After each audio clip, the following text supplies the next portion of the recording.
the Halloween special, boys. Yes, sir. Welcome in, Trike. Thanks for having me, guys. Yes, of course. And Jigsaw up there with you. I'm here. And God we're only damn 1 hour late doing this, so that's perfect. Got the rat. I mean, oh, your alter ego. It's good to have him on there. Trike, love the costume. Thank you. Very Thank you. fitting. Yeah, the trooper himself. I feel like I got to perch up here. I gotta get on my perch like a gargoyle. Gonna get Yeah. the one-eyed bandit. I was gonna say a little different for the Morsuit this year. I felt like actually being able to read and see what the hell I'm doing. It mainly did this for you because I was pretty much against the Morsuit this year because it is such a goddamn pain in the ass. But yeah, But you look great. one-eyed Willie, baby. Oh, fitting. Dirtle's not here. He got caught up with some stuff, so he asked if we talk about his team for one, which believe me, buddy, we will fucking be talking will. about Don't worry about that. yeah. Just because you're not here doesn't mean you're off the hook, bud. Oh no, definitely not. But Red, well, I guess Jigsaw, let me get your name right. We'll be on the ones and twos today, so yeah. Baby. Welcome in week 9. How are we feeling? Trike? Never better, honestly. Yeah. Yeah, I mean, I feel like I'm exceeding all my expectations, so I can't be anything but happy. Dude, yeah, fantastic season so far. And also, little nugget too, Trike, this is your first episode on one of the podcasts. So, sure is. From what we were talking about earlier, man, what a treat. Ooh. Yeah, it's good to be here on the Halloween episode to finally lose my virginity. That's what the infamous podcast special, especially the DBFL. The trick or treat will be real. We'll be stealing your candy. We'll fucking see. Man, week 9 though, so we're here. Red, you obviously got a big victory. Think your team's the best in the league, which is bullshit, but you know, beg good to on differ. You. Yeah, I mean, Dill, you had a lot of big talk too. What are you doing, right? Was that right? You know you're not. Yeah, well, we all think we have the best team, which I'm sure there's a handful of others. Actually, maybe not so much Nut. But yeah, maybe not after last week. Yeah, pretty interesting there. Jumping right into it, let's just do a little recap on the week. I mean, we don't have to go into super big detail, but I think, my team, put up the most points in the league. That was nice to see, of course. Yeah, good job. It's about time to actually. I finally got some wide receivers again. God. But yeah, I fucking hated this week. Not only reason there two reasons why. You and Nut. It's the only reason I hated this week. I mean, why me? Like, what have I done? Because you finally had like a 2-game winning streak, and you're like, it's back to being champion. I'm a champion. I know. You were me and you, Nut, in the finals. Let's fucking go. Okay, you got one good week, pal. In all fairness, so yeah, obviously I missed Wilson time last week. Shout out to Red and Dirtle for holding down the fort, and kind of a bummer that I wasn't even there for the first ever guest we've ever had on, but that's totally fine. You guys did a good job, so I was happy to see that we were actually on time too, except for the ones and twos couldn't even figure out how to post or show on YouTube. And I was in and out of service, and I got a text from Gobby, and he's like, hey, is your swine squad not going to be able to get that video up? And I was like, actually, I'm glad you texted me. I was like, here's go log in there, download it, put it up. And yeah, so that was funny. But in my defense, I've never had to do that before, and I didn't have access, so I'm off the hook. It's you and the ones and twos that does all that. Yeah, well, the ones and twos really failed us there. But that's okay. Again this week. Yeah, there's gonna be some lessons. The wheels are falling off of Wilson time.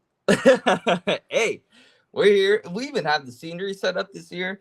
little jigsaw there too, Red. Don't you worry, we're in it. The candle to light the mood.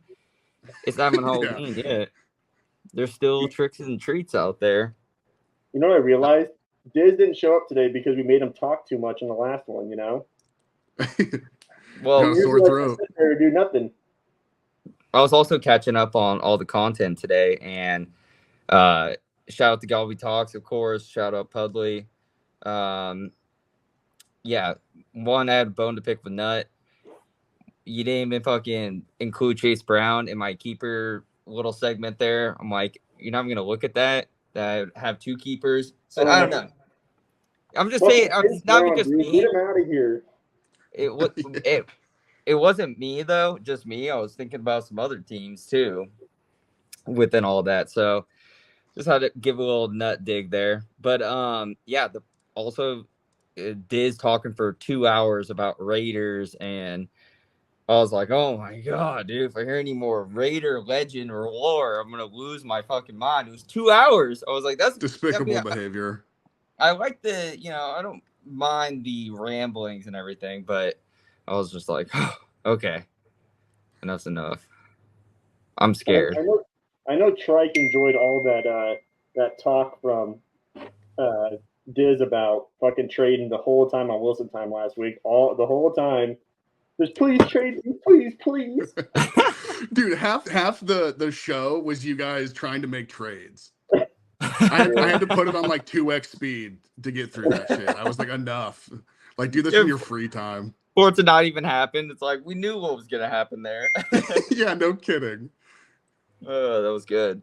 That was good. Yeah, no, but it good content, of course, and we had some interesting matchups. A really high scoring week.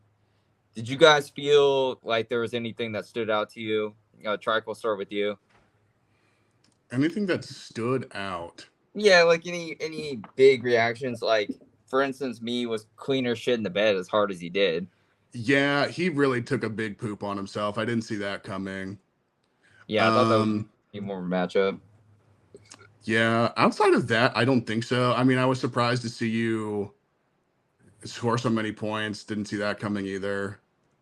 Sure. But I mean, I think everything else was kind of par for the course, except for Nut taking that L, which we love to see. Oh, yeah. Good work, Calvin. It's the carries so far that have taken down Nut. Interesting development. Red, anything for you? I think the sheer number of 100-point teams every week. Like last week, I think I was talking about it, and it was like 50% of the league, so 7 teams last week had 100 points or more. This week, even more than that. Mm-hmm. So I was pretty surprised that I know my team is good, but I was pretty surprised that I took down COD, especially with them scoring 117 points. Like that whole Sunday and that Monday, I was just like, how are we scoring this? Like it was just like back and forth scoring so many points, and so I think it's just the sheer number of points that are being scored right now is pretty remarkable to me. Yeah, it kind of feels like we've been like ramping up the whole season too. I don't know if that actually is the case, but that's what it feels like. Would you say that some teams are tricks and some teams found treats this week? It definitely feels that way. Yeah, it definitely feels that way. High scoring week indeed. It was our highest scoring week of the year so far. So yeah, Trike, to your point, we could be ramping up. And what a time to be ramping up right before the trade deadline next week. So, boys, all you losers that can't seem to make this decision, just go ahead and pull the trigger on somebody. And we're going to be quiet. We're going to see those vultures out there soon enough. They're already out, I promise. Oh, yeah, I've heard the whispers. It's flowing through the wind there. Yeah, other than that though, kind of par for the course like you guys said. So I would like to just dive right into our spooky time of the episode. So Jissaw, I think you had a game that you wanted to play. Fuck, dude, I am dying in this mask. Like it's like humid and hospitable, like fucking Florida in here, dude. Like it's bad. Well, how do you think I feel every single year, dude? This thing is like going into my. It goes into my mouth when I eat or talk. It's fucking Dobby. Dobby. All Oh, right. that's cute. There he is. A little goblin. All right. Fuck. Yeah. Okay. So I wanted to fucking talk about get people off my ass about this trade shit. You know. Oh So, God, no. They deserve to be on your ass, dude. so I want people to hear a couple trades here, and I want to play a game. I want to see if you guys would take this trade or not. Okay. Okay. Can I get a yes? I guess. Yeah, dude, go for it. Choice. You're on here with me. All right. So this is going back. This could be from last week to 2 weeks, 3 weeks, because that's basically when all this has been taking place. All right. And so I want people to realize that I send out good trade offers. It's just sometimes things don't come to fruition ever. All right. And by sometimes you mean ever, but yeah, go Ever. ahead. Besides last Proceed. week, Liz and I finally got something fucking done. So, and it benefited both of us. We both won. It was great. All right. So, first one, I will go from Jaden to Gabi to Dizzle here. All right. So, Jaden, I offered him back 3 weeks ago Chubba Hubbard, Kareem Hunt, and 10 draft dollars for Joe Mixon. Would you have taken that trade? And if not, why would you not? And would you? On the face of it, that sounds solid. I mean, I can see why he wouldn't take it though, just because he wants to keep like his hog in there. You know what I mean? He doesn't want to diversify too much. But I think on the face of it, that sounds solid. At least a good like starting point, to negotiate. Right. Yeah. Okay. Okay. Leon, what about yourself? Yeah, I'm with Trike on the sense that like I would want to keep my hog. Yeah. And I also say that too because I'm one of the believers that Isaiah Pacheco will be back this year. And I'm not saying he's going to come out there and teach, just right off the bat, but I don't like that looming factor there. And I think I can get more for Joe Mixon also. Okay. Now, so I just want to know, so you guys, it sounds like it's a good deal, right? Well, I just want you guys to know that Chubba Hubbard and Kareem Hunt have outscored Joe Mixon together over those weeks. This also is when Joe Mixon was injured as well. So it sounds like it was a good deal for you guys as well. That's what I think. Okay, let's go to the next one. We have this one with Gabi. He likes to talk about how I try to take Jonathan Taylor and fucking Brian Thomas Jr. from him. Well, it didn't start out that way. Think about this. Tyrone Tracy and Chubba Hubbard plus 25 draft dollars for Jonathan Taylor and Stephon Diggs. Think about that now. How do you think that would have turned out? Well, yeah, looking at it now, it's different, right? Because we know Diggs is in the dirt, but yeah, it's kind of in the same scenario where I don't know if I trade my hogs away. Like maybe I'm too like sentimental with my guys, but like usually I want to keep my guys. I think it's more the problem than anything. All right, so we already talked about this, but reiterate what you were thinking. Who was it again? It was Tyrone Tracy, Chubba Hubbard, and $25 for JT and Diggs. Yeah. This is when JT was injured, and then this was before Gabi decided that Brian Thomas Jr. was going to be his keeper. Yeah, I'm still staying the JT Brian Thomas. Just because. Well, not Brian Thomas, it was Diggs. Oh, it was Diggs. Yeah, we'll take that just because with the $25, you get the ability to go buy a player again. And if you're in Gabi's shoes, you gotta start winning. It's like you either got to start winning or start piling up your cash. Like you had to make a choice at some point. Yeah, and so Chubba has been teaching. Like you'd be getting those points, and then yeah, I guess who was the other guy that you were offering? Tracy. Oh, Tracy. Yeah, I I'm mean, not much of honestly, a Tracy believer, even though he did work a miracle for you. I don't know if I'm a believer in that guy. All yeah, right. I like what I've seen from him, but I mean, at the time, if we're speaking at that point in time, yeah, I probably wouldn't have cared as much. I think he was just starting to kind of come on, so maybe an interesting stash. But it's really the $25 and Yeah. the points I'm getting from Chuba that I would do that. Because I'd probably turn around and spend that 25 or Right. Yeah. Okay. package him up with Chuba. So next one is, would you have done this? Pickens and Kareem Hunt for Devontae Smith.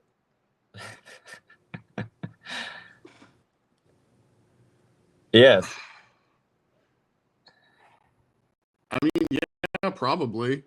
It probably just depends if you're a Pacheco believer or not. If you think he's going to come back and be right back where he was before, or if you think he's going to need some ramp up time. I think it just kind of depends. Yeah, I think the reason. Okay, so I only bring this up because I think one thing that it touches base on is what Nut and Dill have talked about in two different segments now, where you trade with people who need certain things at the specific times, right? Yeah. Like all these trades, and so the only reason I bring this up is for one, I'm just and I want to fucking stir the pot a little bit here, but for two is the fact that these are good examples of trades that have been sent out, and so yes, I am not. Obviously, we've already talked about this. There's times that I don't get back to people, but there are plenty of trades that I send out to people that I always try to think of a fair assessment for both sides, right? And I think this is a good example because, as we were saying, a lot of these players were injured when I sent out, or people that needed an extra running back, or like say somebody that was giving me a wide receiver, I was giving them back a wide receiver. So I just want people to think about like these are good trades. And so get off my ass. And at the same time, these are good examples. We should make trades like this. Nuts said that we haven't been making any trades. Let's think about it in this aspect right here. We don't have to just send out somebody $50 draft dollars to get someone. We can do a little mix and match, little bundle deal. You know what I'm saying? All right, off to the next. Okay, I'm just gonna say this. You can sit here and preach all you want about how you're sending out these deals. You're never gonna change the narrative, dude. Hashtag change the narrative. Like, I think the label is just gonna stick for you. I mean, it's been sticking for like 12 years, so. You keep saying that. This is the second year this has happened. That's what I'm saying, dude. It's gonna stick. Yeah. Well, all I'm saying is, it sounds like everybody here has. I'm just saying that people don't think I trade. People don't think I try to do it. Obviously, I do things right. I actually send decent offers to people. A lot of the time, they get accepted, and then people change their minds, or they just don't respond as well. So I just want everybody to know Jizzar is trying to do his best as well to help the league. Well, I appreciate you looking out. Yeah, that's for sure. Why don't you go and trade with me now? Come trade with me, Red. Come into the deep end. I want to play a game. Exactly. God, it's fucking hot in this thing. Well, what a fun game there, Red. I think we all survived it. Yeah, we're all gonna make it. We all made it out. I think Jizzsaw is actually the one getting torn apart. A little worse for wear, but you'll be all right. So, I want to ask a few questions. Hold on. Let me perch up here. Holy shit. All right. I'm just taking off my jacket. There we go. That's it. If you come back naked, we can't put this on YouTube, just so you know. Our 30 views. No. But it would be scary. Be demonetized. Yeah, we have to put it on OnlyFans. That's actually not a bad idea. Maybe we should start streaming on there. Oh, God. Hey, we talked about monetizing this stuff, right? Somebody's got to pay the bills. So I've got to keep the lights on somehow. Yeah, the studio doesn't just pay for itself. All right. Let's get right to it. I have a few scary topics to talk about, and I would love your guys' spooky opinions. So, who's the most scared in the league to get the Sacco? Chark, we'll start with you. I don't know. My first thought would be Peyton. Like everyone just seems to have a hell of a game against him, and he just can't seem to start the right guys or score any points. Like I feel like he's quickly descending to just the bottom of the barrel, and I feel like he should be pretty worried about that. Absolutely. Red? This is a tough one. Because some people I think are more scared to get it, but they're not even in the position this year to get it. Like you and Cal are very scared. Or Nut, because it basically would he would dissolve or something like the Wicked Witch of the West or something, But I think, dude, it's got to be either Diz or Globby, man. Like these guys are they're fucking shit stirrers, they're fucking shit talkers, they're fucking little rats, Yeah. And Yeah. dude, we know that they'll go to lengths to do anything, right? So the fact that we know that these guys are game for pretty much anything, like the fucking punishments would be severe. That's true. I didn't even think about that. Yeah, I think both of them, especially how the season's going, yeah, they should be worried if they're not.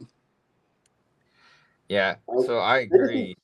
I just think those two, yeah, because like I said, dude, if Calvin was in position, I'd say Calvin too, because how he thinks his team is literally the best every year, and he fucking just never does anything with it. Like people would love to fucking torment Steven, but I think it has to be Diz this year, and it has to be Globby. Obviously, Globby's on his fucking way, but Diz is right behind him. Yeah, in my opinion, I think it's Globby. With the two or with one Sacco, and if he got a second one, he's that much closer to COD. And that's not where you want to be. Oh no, and his punishment would be quite severe, I imagine. Brutal. And I think Globby, after talking all that shit last year, is incredibly nervous because he's about to be the shittiest this year. If he's not, I mean, maybe not, but Pooh Boy Supreme. If you get that Sacco, ooh, all right. Fucking T-Bell special, baby. Yeah, liquidation sale. Who has the scariest team? Come on. Come on, again? You know what my answer is. Let's hear it. It's fucking me, dude. And why is that?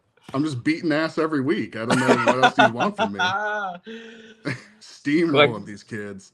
Collecting booty, you'd say. I mean, even when I have a bad game, luckily it's against Calvin, and I've somehow come out on top of that. So, I mean, I think if someone sees me on the schedule, they should be worried. I am the only person to beat Trike this year, by the way, week 1. True, and we do play last week of the season, right? And Derrick Henry's on bye, so we'll see what happens. Yeah. Oh, damn. The king. Yeah, people didn't know by now. Your first opponent every year is the opponent you'll face twice. So it kind of sucks that I have to do with Trike, but at least King Henry's out. So yeah. So we'll see that. I mean, in the way it is now, if the standings kind of stay where they're at, or more or less, like that, there could be some big implications there towards the end of the season. Dylan, don't you play Steven? Oh yeah, I got Steven in my scope. Week 14. He thinks he's fine, but if he keeps fucking around, then it comes down to that last playoff spot. You best believe you know what I'm talking about. Fucking 5 weeks from now, you're gonna be talking shit. You gotta start the stir. Like, I think for me, I said it a couple times so far, and fucking not to toot our guest horn and whatnot, because fucking fuck everybody, dude. Fucking fucking yeah, Trike's team, dude. Like wherever King Henry goes is kind of where he's gonna go, and there's a possibility this dude rushes for like 2,000 yards this year, and that's gonna be fucking insane, especially with how often they're in the red zone, they're scoring touchdowns with him. Honorable mention, I guess, and this one goes in theory because Steven likes to say it, but his team, if Christian McCaffrey does come back, like his team can be fucking pretty fucking good, right? But that's theory, and this is every year. Steven fucking spends X amount of dollars or whatever he does they put up these teams, and in theory, they're always supposed to be good, but they never end up being good. So if history repeats itself, which it does, he'll fucking have another year of bailout in the first round or something, or even if he doesn't make the playoffs, or whatever. So we'll see. But I guess honorable mention, but that's only a theorized one. Right now, Trike is actually doing what he has to do. Yeah, my answer is simple. It's Trike. And You guys just brought me on the podcast to suck me off. I love this. When I was right, it's like, it's a good question for the segment, but I wrote it down. I was like, yeah, I guess it'll just be like an ego stroke for Although Trike. I will say, kind of circling back to Calvin's team, I mean, he's put up so many points. I don't know how he's 4-4. Like, I don't really like. He's just unlucky, I guess. I guess we'll see how it plays out. But like, his team is scoring. He just keeps losing. I'm not sure. That's suck, I guess. Well, I'll say this is why I think. I mean, the obvious is King Henry, right? But you go look at your wide receiver core. I mean, I thought that trade for AJ Brown was teaching, and I agree. Drake London, and of course DK is like good football player. He's he's banged up, but yeah, your wide receiver core. I mean, once DK gets healthy, yeah, it's gonna be TG. Yeah. So you mix that in with the fucking Sam Darnold, dude. Like, don't you have Baker as well? Yeah. Yeah. See that both of those guys are teaching as well. So yeah, like, Baker's tough now. I don't know if he's going to be the guy going forward. Sure. I mean, he's still slinging, but we'll see. You also, I mean, Mike Evans will be back eventually, and yeah, I guess Cade on. Both of those guys have the potential to be super good, but I think Darnold losing Darrisaw, that left tackle, like one of the best in the league, that's going to be tough for old Darnold. And we saw that last week against fucking the Rams. Like, once Darrisaw went out, like, that team kind of crumbled offensively. They didn't really do much afterwards. Yeah. And then secondly, I guess Baker, yeah, with the inadvertently, like, his wide receivers all going out and shit, that kind of fucks him over. So, I just like Baker because he's a fucking boomer and the guy doesn't care about he just throws the ball as far as he can. He doesn't give a shit. Like, he'll just throw it wherever. Yeah, I mean, he turns the ball over quite a bit, but I mean, as long as he's slinging it, it kind of evens out at the end. So exactly. Isn't it funny? Like, Baker's getting like 2 interceptions a game, but he's still putting up like 20+ points because he's throwing it like 100 times, and it just works itself out. Yeah, exactly. All kind of shakes out in the end, and to me, that's fine. We love that. Yeah, I was gonna say it's not good for real life football, but it's good for fantasy. Yeah, I don't care if the Bucks win. Yeah, exactly. It's just whatever Baker did. Okay, who's the most afraid to make a trade? I mean, I think we covered this one already too. Don't even fucking start with me. Look. Go in the history books, baby. All right, mine I say is Dirtle. I think. Wait, okay, a second. Let me. What's the context here? Because are we talking about somebody that just doesn't make a trade, or somebody that's I'm saying afraid to make a trade. Not that they don't make trades, but that they're like scared to pull the trigger. Okay. I'm going Dirtle because I think he pretty much said on Goppy Talks, and he's kind of hinted around it before. He's like, I engaged in all these trades, started all these talks, and then once we came to an agreement, it was like, wait a second, I can't do it. Cold feet. Yeah, cold feet always. Overanalyze. Yeah, that makes a lot of sense to me. What about you, Trike? I think he said you. I mean, for the memes, it's you. But yeah, I mean, I think Dirty's a good pick there. Like, I don't know. I think he kind of seems like the person who is like afraid to tinker now that he's kind of tinkered himself into a tough spot. He kind of painted himself into a corner. And yeah, I mean, I think if he could go out and just like buy somebody, he would. But I think trade, especially like a big trade, I think he's gonna have cold feet for probably past the deadline. I would think. Yeah, Dirty only wants to spend that cold hard cash. You don't want to be given it, which is funny too. It's like you're right. It seems like he has PTSD, even though like Terry McLaurin, it actually ended up being a pretty good trade for him. So it's like they're not all bad. Yeah. just can't be scared. What about you, Red? Mine's Jaden, man. Like, Yeah. Okay. See I that? guess for me, it's been the same old song and dance. We've been saying, all of us, Nut said it. I think Gabi and them maybe talked about it. We've talked about it week in and week out. This man, his team, if he would have literally just got a second running back, he'd actually probably be pretty fucking good right now. Like, he's true. in the top 4 for QB leaders. He's literally dead last in running back. He's right in the middle. He's like actually in the top 4, right underneath the playoff average for wide receivers. Like, he could actually have a pretty fucking decent team if he just fucking got a running back too. If he wasn't starting Tyler Algier. Every fucking dude. And I think he was starting the Derek Ogunbowale or whatever his name was. Ogunbowale, the savior. Yeah, Ogunbowale. It's just that's the one thing is, and it's not just because of, us in our trade earlier this year, but he did say in it he was very indecisive multiple times, and he said he was kind of scared to do it. But it's not even just that. It's just the fact that at this point, he could have taken that $30 that he got for fucking, or whatever it was for Amon-Ra, flip that shit to somebody, right? Like, anybody. He could have just came back to me and said, hey, I want to buy this person or anything. And it just kind of shows, like, is he scared to make the deal? I don't know why. He probably has a winning record right now if he trades for an RB2 about 2 weeks ago. Yeah. And time's running out, too. Like, not just the trade deadline, but, like, you have to get some wins somewhere. Yeah. Yep. Unless you're already planning for the Sacco. Like, I don't know if that's what you want to be doing either. It's not a fun feeling. That's a slippery slope. It's a tough game to play. You want to talk about being scared. This is fucking Jinsaw's world. And I told Dylan earlier, I'm releasing all the fucking levies, man. Just letting all the... I talked to Jaden, and Jaden said, I'm basically keeping certain players so I don't get the fucking Sacco this year. So I think he's kind of just conceding at this point. So... Perfect. Let me get I some feel players. premature, but I mean, hey, whatever floats your boat. I mean, I guess he's 2-6. Maybe he feels like he can't climb out of that hole, but there's still plenty of season left, man.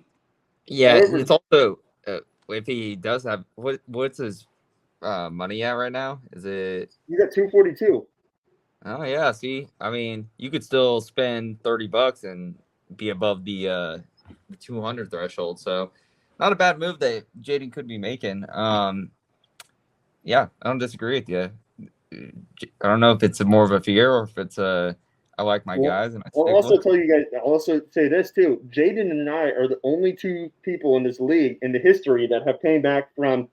I came back from 1-7, I want to say, and Jaden around the same thing. We're the only 2 people that came down. That's the reason why when you look at the nut report, that fucking Gabi still has the 13% chance of making the playoffs at 1-7. Because I fucking did it, and then I believe 2-6 is the reason why is because Jaden's done it before. We made the playoffs even this low down. Yeah, the one thing I'll say to that is that you have to look at your schedule for the remainder of this. Well, I guess right now it would be next week. So you have to look at your schedule for the remainder of the season, and then you're like, okay, can I win these games or these matchups later on?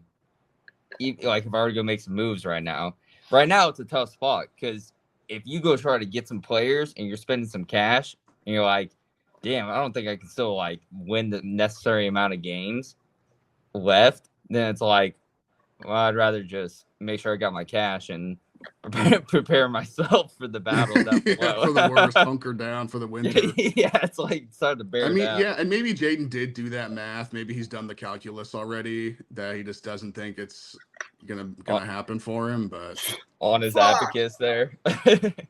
Fuck, dude, my fucking face. Jaden's got his abacus out there, and he's like looking at the stars. Put some spell out into the world. Looking at his crystal ball. Yeah. What do you tell me? Sacco. All right. Moving on. What's your biggest fear? In life? Yes. Biggest like actually fear. like in real life, what's my biggest fear? Yeah, non-fantasy. I'm talking. The open ocean at night. Like being like, like just like floating in the open ocean at night, just like that pure blackness. God, that shit freaks me out to no end. Yeah. Question for you, Trike, since you're a military man yourself. Mhm. Were you ever on like aircraft carriers or anything like that? No, never on a boat, thank God, because Dude, the that's reason why I say terrifying to that me. is because our dad, he worked on an aircraft carrier for jets and helicopters and stuff, and he said that one of the scariest things ever was at night they would have him go out and they have to use red lights, and he had to go out and check the chains of all the aircrafts, and he said literally you're outside, you can't see anything. It's dark as fuck. It's raining, whatever it is. In the middle of the ocean, there's fucking sharks all around the aircraft carrier, and you're walking on the edges with a red light, not even a regular light.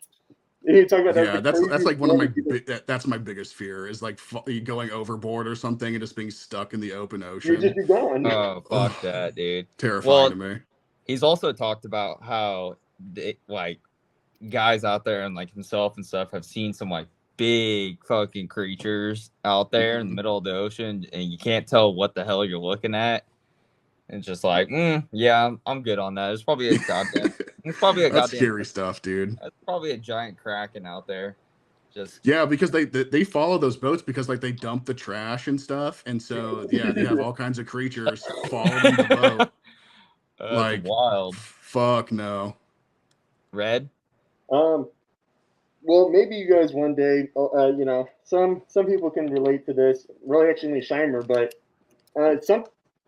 probably Dion. Something happening to Dion, like as a parent, like there's certain things that are like out of your hands where you feel as a parent like you have to be there all the time and you're the one that's like the sole protector, right? But there's things that are out of your hands, like Dion potentially dying or something like that. Like I can't even imagine. Like I don't even know how I would live afterwards. So like. That's my biggest fear is something happening to Dion because it's out of my hands and I can't do anything about it. Yeah, for sure. I was actually not even thinking about that. It makes total sense. Well, yours is way more deeper than mine, but it's being eaten alive by yeah. Mine's being eaten alive by like a giant anaconda or a snake. Like I do not like. Dude, I hate snakes so much, and like it's really the way they eat, and so you see those like swallow you whole, digest you. Dude. So you see those like stories posted on like social media and stuff, and it's like, 82-year-old woman in the Philippines got swallowed whole by this 30-foot anaconda, and I'm like, could you imagine being that woman, and you're like just chilling near your garage or something, and all of a sudden. You just hear like this gigantic thing rustling around, and it strikes at you, and then they just wrap you up, and it's like, cool. Yeah, give you a good squeeze and then a good swallow. I mean, maybe I like the swallow part, but it's like, dude, I couldn't imagine just being you're not even quite dead yet, and it just starts like going over your head, and you're just like, well, like, fuck you. Yeah, like, I'd be so pissed. Yeah, dude, pissed, and maybe I come to like my realization, but like this is where I live now. It's like this. What, it's like Moby Dick, dude? You're just living the whale's stomach or something. Yeah. Get inside there, and it's just like, wow, this hurts, dude. There's acid everywhere. I'm sorry, dude, but when you were talking about like the Philippines, lady in the Philippines, and I was thinking, well, is Dylan saying he's the same size as the lady in the Philippines? And I was like, well, that's possible. Yeah, maybe. Well, I mean, I'm a skinnier dude, so I feel like it would be way easier for one of those things just to crush me. Like, just like, and it's just, but it's like I'm still alive. That's what I'm afraid of. I'm afraid of still being alive and it just starts swallowing my head. Like, fuck that. Also, I wanted to mention this so everybody knows. That's the same morph suit Dylan's had since high school. Isn't it crazy that Dylan can still fit in that fucking thing from high school? It must smell miserable in there. It's never been washed either. Never. I think I've washed it once. I think. Oh, bro. That's disgusting. I even thought of that. But I did add. The first thing I thought of. A new addition here is One-Eyed Willie. You like that? Yeah. All right. Anyways, I'll watch it. Now you guys mention it. Thank God. Okay. I can smell it from here. Nothing ever, bad's happened in the suit, I Mhm. think. Which character is the scariest? And I wrote down a handful here. Michael Myers,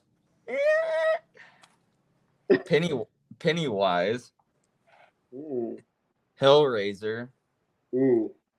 Freddy Krueger, Nosferatu, or the Terrifier. Jesus. Well, I think my pick has to be Pennywise. Not to be a horror nerd, but he's like he can literally just like transform into whatever you're scared of the most. Like that's Oh like his yeah, whole thing. So being I out your think fear. yeah, so like no matter what you're afraid of, that's what he is. Hell So and plus he's a fucking scary clown, which I guess Art the Clown is too, but like yeah, it's all bad news. yeah. The This is more I'm a hard one because most of these you can't fucking kill. exactly, just got to keep Like, dealing with. In mm, fact, well, I guess you can kill Nosferatu. Sure can. yeah, not all of them though, because you can't kill. You can't kill Freddy. He's in your dreams. Nope. Yeah, You true. can't kill Michael fucking. Myers doesn't seem to die either. Yeah, he's like a possessed. But then the Terrifier is a demon, right? Yeah, he's a demon. So he doesn't die. He Damn, can this is. die, but it's incredibly hard to kill him. Turns find out. So, Oh wait, okay, I haven't seen the third one, so maybe this is something I knew about. ooh, it's juicy. Let me tell you. I guess for New me, it's Terrifier Hellraiser, lore. dude. Pinhead's fucking scary, dude. And those, I don't. If you guys ever watched it, when you get down in there, dude, just fucking whipping those chains and shit. Like, Yeah, when the chains come and snatch you. oh Yeah, that Oh, is super gross. yeah, it's true.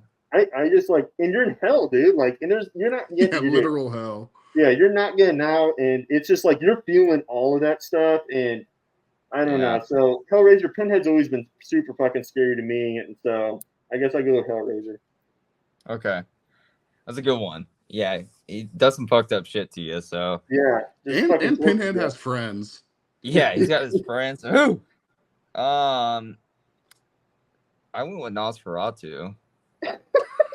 That's the least scary one. To me, he's so creepy, and I'm excited for the new movie because, Yeah. like, back in the day, Guillermo del Toro, right? I believe so. Yeah.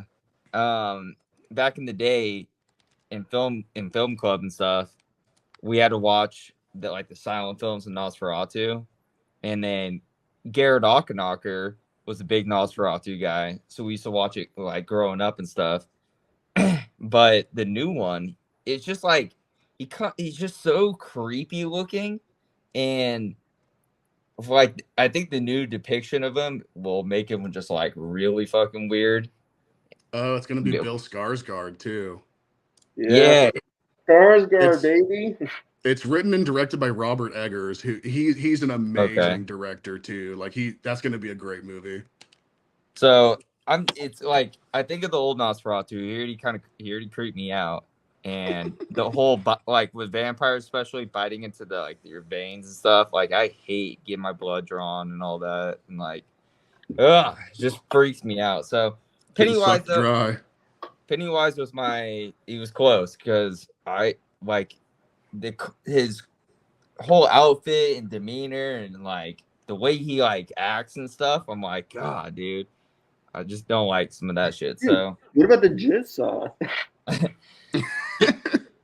well, maybe if they didn't make like 9 movies of him, then I would And all of probably, his stuff is like super escapable, right? You just have to like cut off a hand or something and you're out. True. yeah, exactly. It's not like he keeps coming for you or anything. These guys, all they want to do is eat you, or Suck your soul out or stab you. yeah, there's no Suck the escaping. soul out of you, Like huh? you're dying. That's what they want. They want to kill you. Okay. Bonus questions here. The goriest movie you've ever seen? Probably Terrifier. I haven't seen 2 or 3 yet, but the first one it's some real excellent gore porn if you're into that. It's brutal, dude. Like, yeah. We talked about this before the show, but holy Yeah. shit. Yep. Terrifier unlocked a whole new level of gore that I could have just Yeah. never have imagined. And seeing a lot of the saws, so I'm like, Just that's sawing that fucking front. girl in half. We talked about that. Yeah. Fucking. Yeah. Oh God. Not to spoil it, but there's also a part in the new one where she takes a knife and starts fingering herself with it. Nice. And it was just like, what the fuck am I looking at? It was, ugh. That's horrific. Holy shit. That Yeah. reminds me of. Do you remember the first exorcism? Yes. Yeah. Yeah. She's With the upstairs crucifix. She's like, fuck me. Like, That's just iconic, fucking dude. blasting off with that crucifix. If anything, it makes me happy now when I see that. All Before right, she Dear barfs pea God. soup on you. Red, what's yours? Mm, Goriest. The gore. man, yeah. Honestly, but I think that's the hard part is I think it's a Terrifier because I think it's the whole premise of that movie, those movies. Yeah. It's just Definitely it's is. just to just fucking be as gory as fucking possible. Like if I want to go creepy and weird and fucking fucked up, like Hills Have Eyes, like those guys are fucking No, weirdos. hold on. We're not done yet. So just Oh, gore. we'll get there. Oh, Keep it okay. on gore. I'd probably go with Terrifier because the second one too, like there's a part where he fucking shoves his hand in her fucking back with salt and just like, ew, it's disgusting. Yeah. Well, we can all agree then. For me, it's Terrifier 3. I was telling Trike, like you said, we're talking about this in the pre-show, and there is one scene where he takes a box cutter and slices down the dude's head while he's still alive, and then puts his hands inside of his scalp and rips his face off down his neck, and Oh, the guy's like, brutal. I haven't seen that, but I don't even know what to imagine when you're saying that. oh, dude. I mean, yeah, I could explain all of them, and you go watch them. It doesn't even matter. You would know that just the visuals of it and like how they shot it. It's just like, oh my god, like what is wrong with you? Yeah. Just Okay. so shocking. The scariest movie you've ever seen? The scariest movie.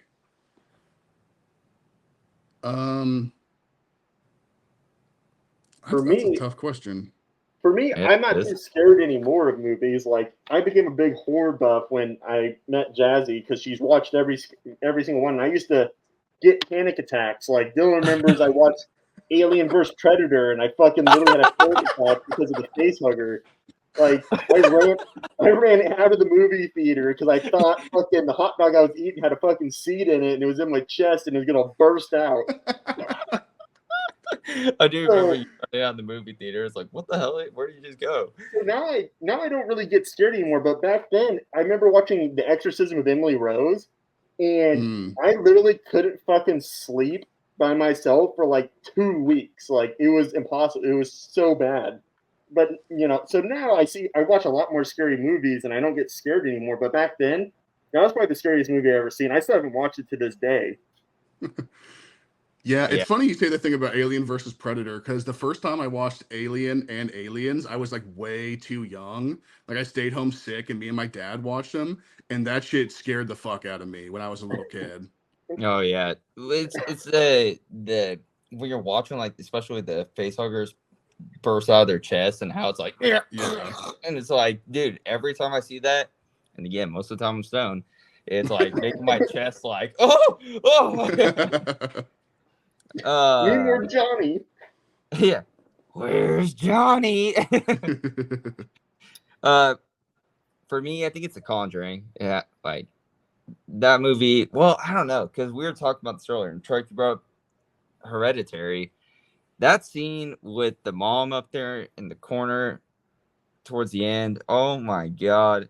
Is this the movie Yeah. we were talking about, Dylan? Yeah, exactly. because Hereditary is considered one of the best, And Yeah. I was telling Dylan about it the other day. Dude, when I watched it for the first time a month ago, and when I saw that, like the whole movie wasn't that scary. And then I watched that, and I was like, I got goosebumps, and the whole night I was like, what the? Am I gonna see that shit in the corner or something? Yeah. Yeah, and Yeah, like the third act takes like such a huge ramp up. Like it's so creepy at the end. Like it's great movie. No, yeah, it's super good. But Conjuring though, I think that was one that really freaked me out for a while. And actually, runner up, but Paranormal Activity, first one. Like when I first watched that, I couldn't sleep at all. And then I would look over at the clock and I'm like, dude, it's like 3 a.m. This is the time. And I'd just be like gearing up or something, and it's like, oh, because, well, we'll get to that later. Okay. With that being said, to wrap it up, your favorite scary movie of all time? Scary, horror. Mm. The first Halloween has like a special place in my heart. I really love that movie. Yep. I think if they hadn't made any sequels, I think it's like just about like a perfect horror movie. 100%. Yeah, so that's probably it's definitely in my top favorite for sure. I don't know if it is my favorite, but it's I like that one a lot. Dude, yeah, no. Absolute respect for Michael Myers in the first one, Halloween. That movie, and when they did the reboots and everything and started remaking and stuff, the first one, when they did the reboot was the Rob Zombie one. Yeah, it was pretty fucking scary too. Like, I like that one as well. Michael Myers, just in general, I think he's my favorite character, or like, scary monster guy. But Red, Tough.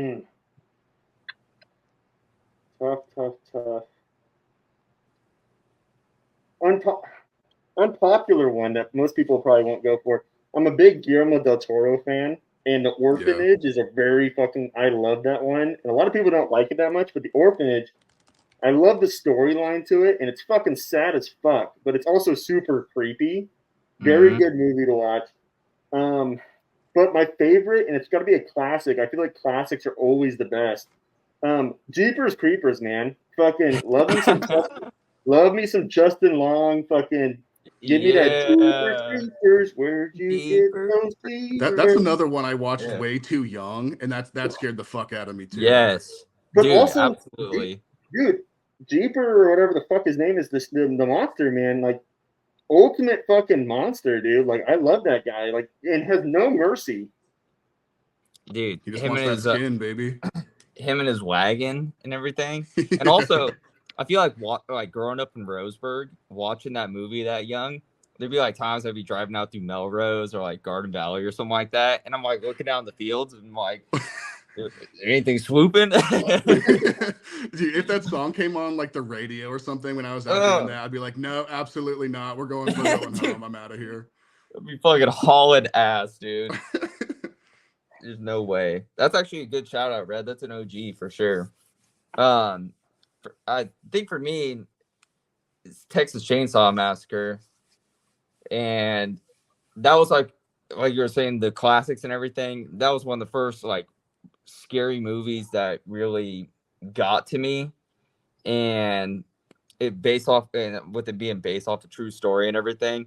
There was also points in time too when we were doing road trips out to Kansas, and there was a couple, like one time specifically I remember driving back through Texas, and all I could think about was like, dude, what if I accidentally go down the wrong dirt road or some bullshit like that's out here somewhere? It just get leather faced. Yeah, the leather face, and like the way that they were showing like how the bodies, like how they were killing them and stuff, like is all that torture. Yeah, get tossed on a hook. Yeah, that's not what you want.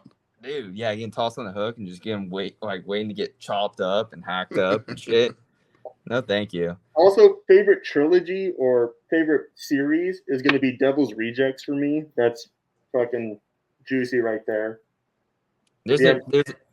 Oh, go ahead. There's 3 of them.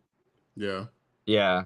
There's a new movie that I saw on Instagram that I think it's called Victoria, and I guess it's like one of the creepiest movies that's ever been made. And it just came out.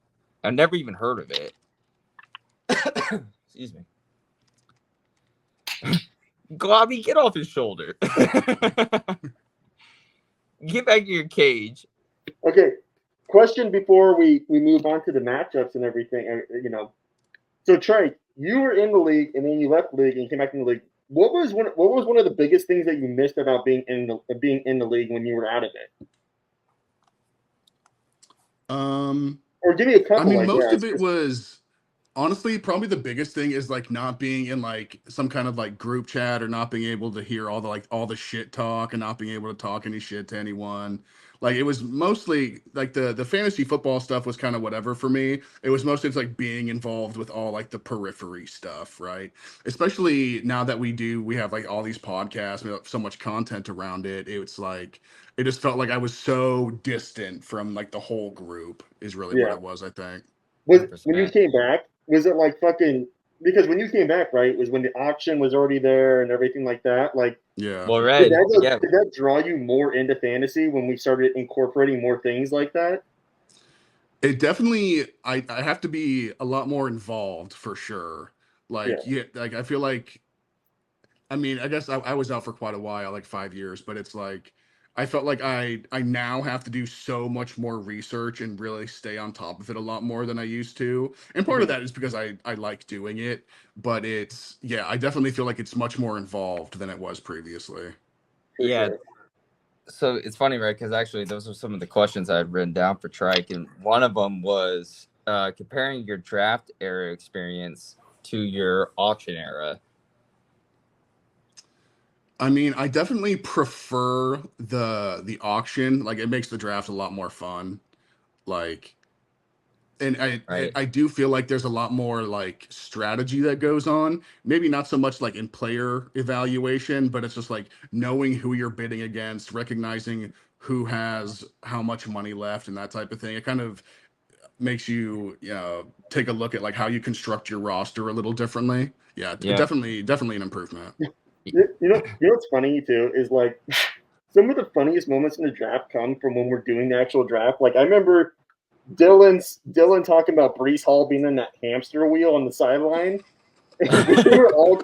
I remember you Yeah. specifically, Trike and myself. We were just fucking dying over that, dude. Like, laugh for like 10 straight minutes about that fucking thing, dude. Like, It's such a funny visual. It's like the camera just like pans over. He's in a hamster wheel. Like, He's training.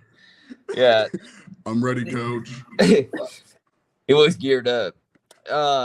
Yeah, the auction era now it adds a whole different element. And that's actually a good point, Drake. I haven't really thought about it so much like that, where you're not only doing all your research and strategy around the players, but you're also doing it around the guys around you and everything. It's like, Yeah. okay, if I know Dirty loves a Raider, I'm probably I want that Raider. I'm probably gonna have to spend the house to go get him.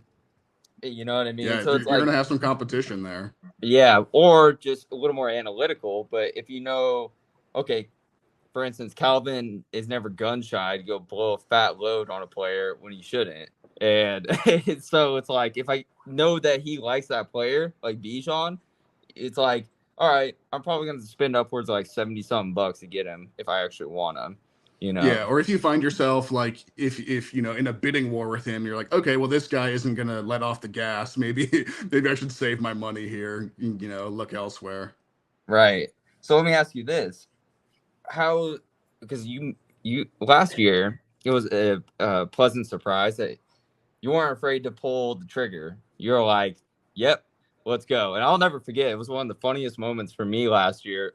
Was like we were texting something about trade, like a trade or whatever, and I was like, "Huh? Did you like think about this?" And you're like, "You just sent me a Joker meme back, and it's like, do I look like a man that has a plan?"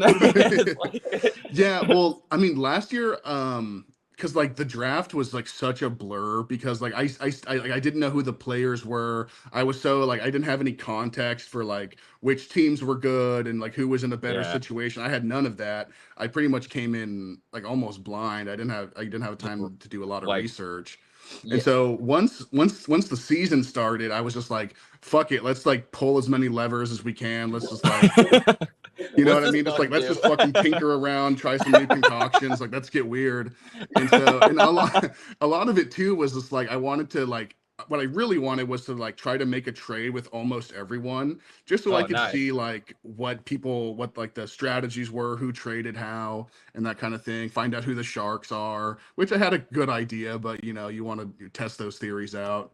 And so I feel like I got the information I needed and somehow escaped the Sacco. I So like that idea though, being like coming. Well, I guess you're not so much like new, but like coming in as a new person or coming back if somebody mhm. ever does, right?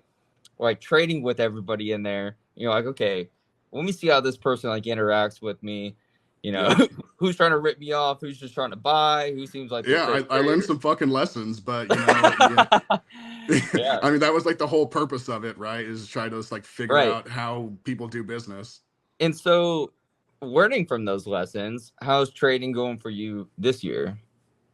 I mean, I feel like I can be a little more like calculated with how I approach people, or like there are certain people where you have to be like, this is what the offer is. We're not going any higher. Like, you know, like I'm not, this isn't negotiable anymore at a certain point. You have to like draw a line in the sand and be like, nope, this is what it is. Um, and then basically it's once you like make a decision, like pull the trigger. Like if you sit there and stew on it too long, like you're gonna talk yourself out of it, and like you have to like trust your gut at a certain point. Hey, Red, since you're our ones and twos, real quick, can you go pull up Trike's team for me real fast, please? Yeah.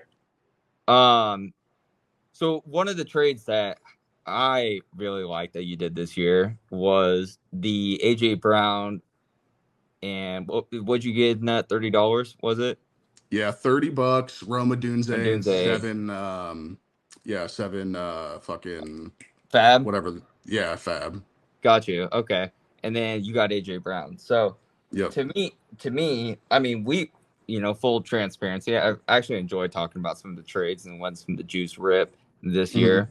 So we were talking about a similar trade to that with Cooper Kupp, and it was very intriguing. It was like I almost did it right there on the spot, but I was like, man, I just got Cooper Kupp. Like, am I being hesitant? Right. So yeah, I was just like we were talking about it, and then I saw you do it with AJ Brown. And I was like, damn, I would much rather have AJ Brown if I were you. Yeah, me Go and too. get that. And I was like looking at your team, and I'm like, well, shit, the roster construction. You throw AJ Brown in the mix there, like he's your best wide receiver now, and you already had good wide receivers. So I'm like, Yeah. well, that's like a three-headed monster to add with the king and everything else. So. Um, Yeah, like my whole thing, I was looking at my team. I'm like, because I didn't have like a good flex player, right? Was like the whole thing. And so like I, you know, went out and I was like, okay, who can we go buy? And like me and Nut had talked, I don't know, a week or two before that, and he had been like, you know, shopping the idea of AJ Brown. So I was like, well, maybe I'll go sniff around, see what we can figure out, and you know, ended yeah. up making that deal obviously. But yeah, that was like the whole thing was like, how can I shore up this? Like I felt like that was like my big glaring weakness. So I was like, Yeah. okay, well, if we're gonna try to do this fucking thing, we better fucking do it. No, so for me, like my strategy is always if I feel like I have a chance at playoffs and everything, I'm going all in. Like Yeah, yeah, push the chips in. Like you might as well. It's fake money we're playing with, so screw it. Obviously it is tough if well, you do have to be careful, as far as blowing a bunch of money and then your team's not actually what you thought it was going to be. And then you yeah. got to bounce in the first round or something like that. And then, Nut, like he was talking about today, and Gabi and I talked about on the episode we did about the keepers, thinking about keeper aspects. So there's also that like whole other bit there that comes into play. But that's why I like what you've done with your team. Where it felt like right after the AJ Brown trade, it was like, "Yep, boys, we're going. Here we Yeah, go." yeah, that's really how I felt. It would, because once I had, won a few games, I was like, well, I mean, if we're fucking doing this, we better fucking do it. Like, there's no point in being gun shy about it. Yeah, I like that right there. Not gun shy. Red, what do you know about being gun shy? What gun? Yeah. Yeah, you're more like the Naked Gun. Yeah. No. It's a thing. Being gun shy is a thing. I get that. Yeah. So with that, tell us about your season. How you feeling about it from where it started to where you're at now? You know, whatever you feel. My season? Yeah, your season. Man, I feel fucking great about my season. Are you Well, I wouldn't expect anything less. Yeah, like I he's don't already know won what my the shit. I don't know what my previous record was for like, win streak. I don't know if that's something that we track, but like I gotta feel like I'm probably have broken my record already or I'm approaching it. I mean, every week it feels like I'm in a winnable game. You know what I mean? Like I like Yeah. where I've put my team. Like, I mean, at the end of the day, like you're just trying to win games. You know what I mean? And so when you're winning, it feels good. When you're losing, it feels bad. You know?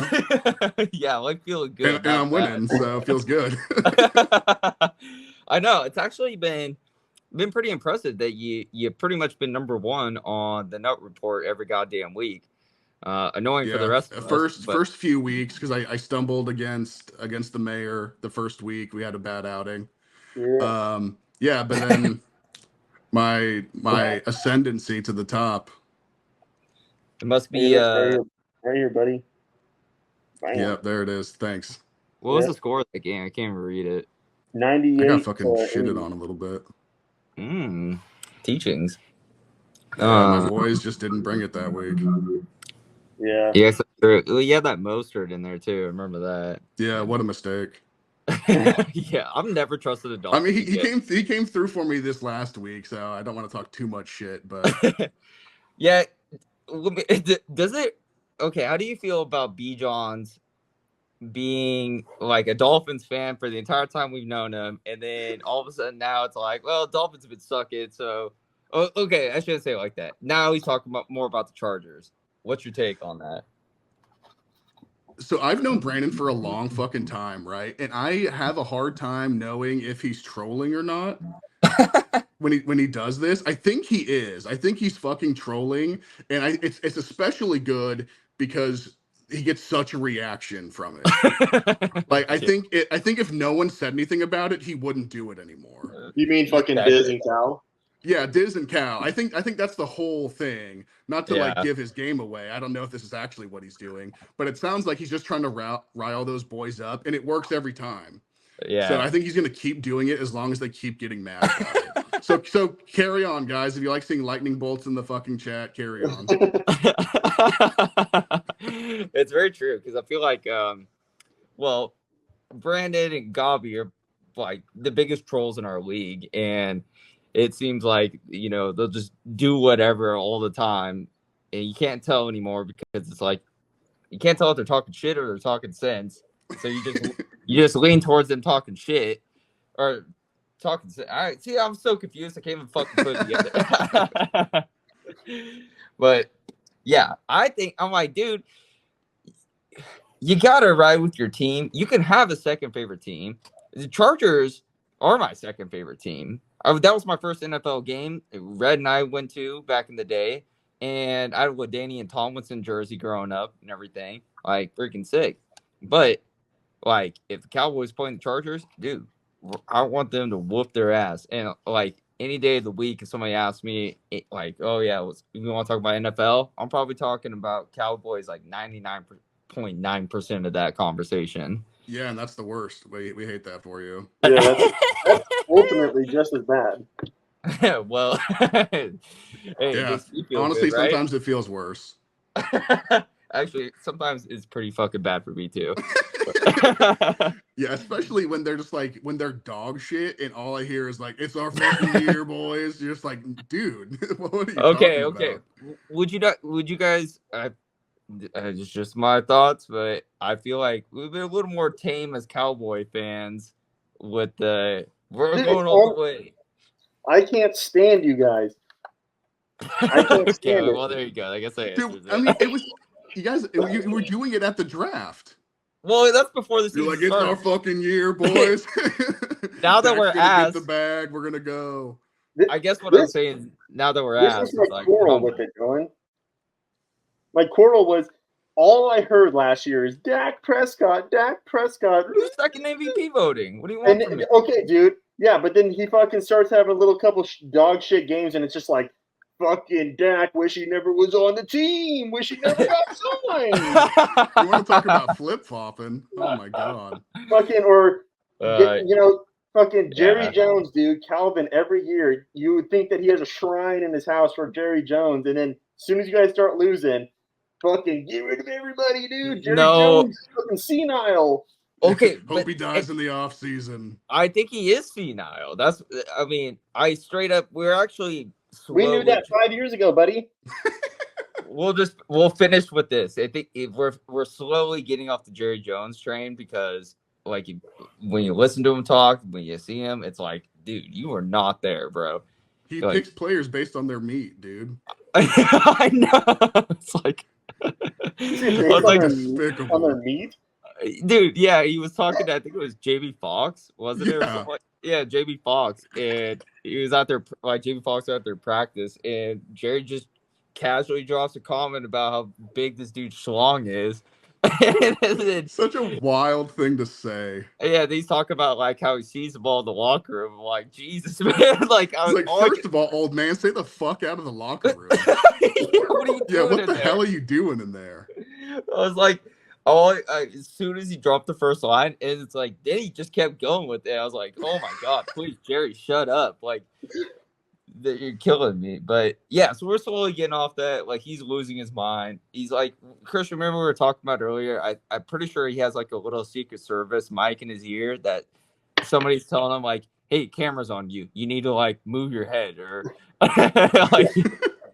This is how you walk. Whoever's right? puppeteering him First at the moment. Yeah, there's just a Geppetto back there. He's actually been dead this whole time.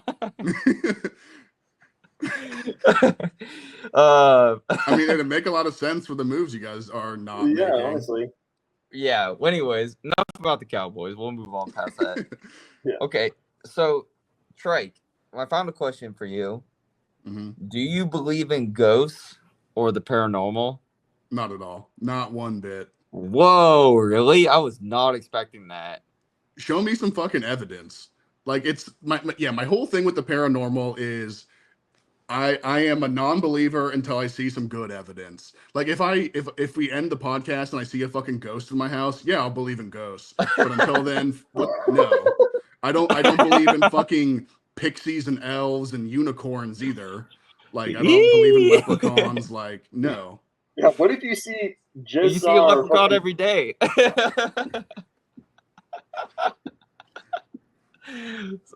Sorry, go ahead. That's B-Jaws. He's the leprechaun. We get it? little gremlin. I mean, I know we have a goblin running around, but like, no, absolutely not. Yeah, the goblin's unchained. Well, he fucking transformed to a globby, whatever that is. So The goblet of fire. Yeah. A globby is just a pile of goblin shit. That's all it is. Took a fat globby in the toilet earlier.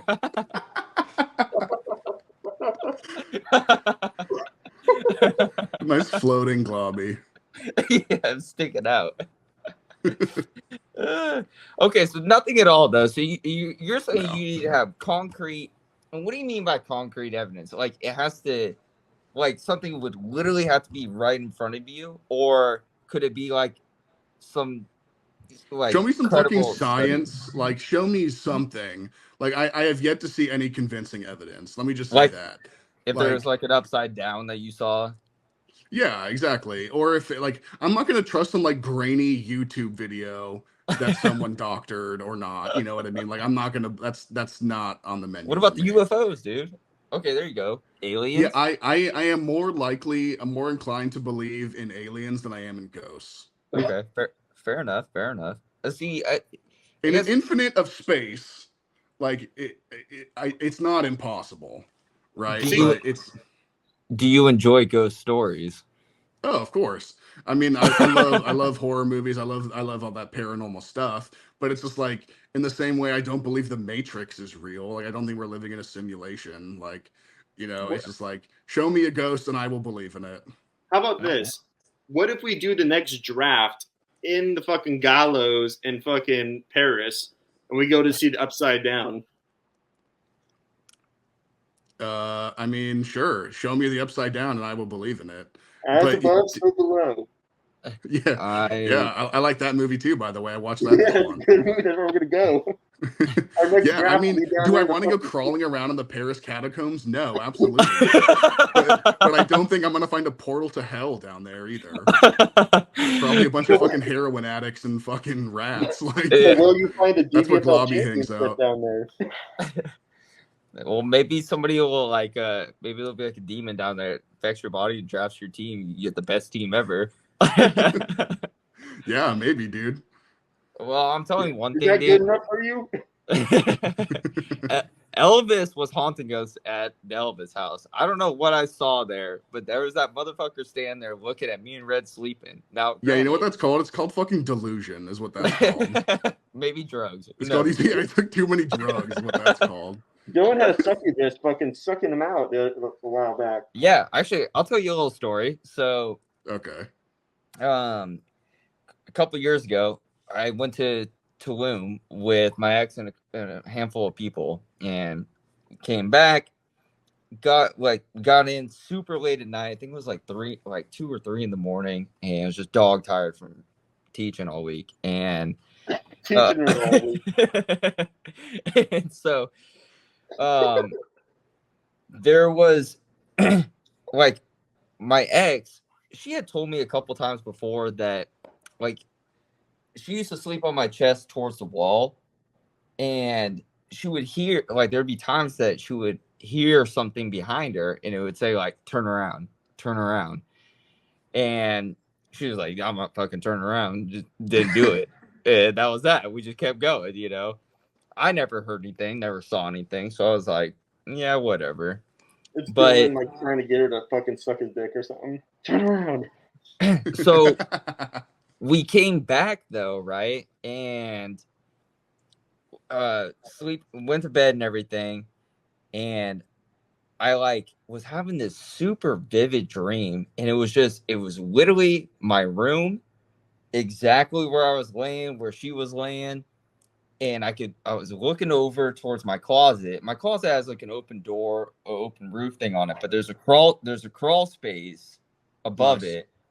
And so but I woke up, I felt like I was awake, and I had sleep paralysis, and I couldn't move. Like I couldn't move my body at all. Like all I could move was my eyeballs. And I looked over there, and I saw this thing crawl out with these gigantic legs, crawl down in my closet, and it was the thing stood up, and it was this lady, and she had these super sharp teeth, and it was this huge grin at me, and she was walking over, coming over to my bed, just yeah. I was so I'm telling myself, I'm like, you gotta move, say something, and I started hyperventilating, and my ex, she woke me up, and she was like, what are you doing right now? You're hyperventilating. I was like, holy fuck, dude, I just saw something over there. And she was like, I didn't see anything. I'm like, no, that was too real. So fast forward a little bit later, same kind of situation set up, but she woke up in the middle of the night, and there was a thing dark figure just squatting on my chest, and it was gurgling. And it looked over at her, and it was stay away from him. And I was which maybe in hindsight, it was actually trying to help me out. I don't know. Maybe I should let the thing in me. But we also had these weird. So I was telling Trone about it, and Dirtle and stuff, and Trone was saying that he's had some sleep paralysis because we live in the same house. So he had some sleep paralysis before in this house. And there's a lady that he's seen like walking around his room and shit and trying to get at him.